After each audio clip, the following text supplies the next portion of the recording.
Snow es un artista canadiense, nacido en 1928, convertido en un artista de referencia para el cine, para los artistas que trabajan en cine, en vídeo, para los artistas que trabajan en lo que es percepción. Sequences son momentos, fragmentos de una aproximación creativa compleja que incluye, si hablamos en visión técnica, técnicas de lo más diversas.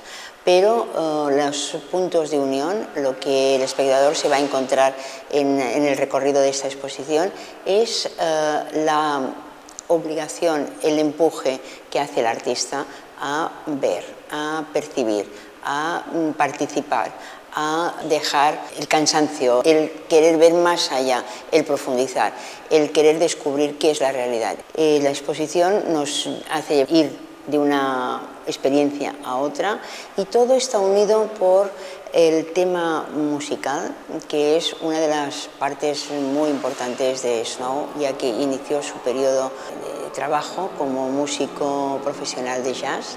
Intentó meterse en el mundo de la pintura, escultura, y en el año 1967, fue galardonado con el premio al mejor film experimental, que lo convirtió en un referente mundial para todos los artistas de su generación y generaciones posteriores. Lo magnífico de esta exposición es la vitalidad que las obras transmiten, obras que son de una gran actualidad y que sigue y demuestra que sigue siendo un referente para la creación de hoy.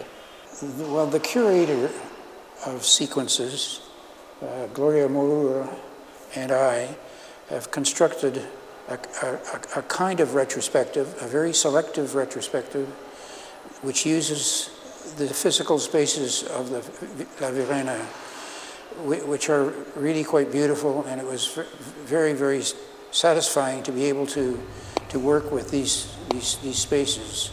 So there are many different galleries, many different rooms, and each room is different. I have worked in many mediums, and there are examples of most of the mediums that I've worked with.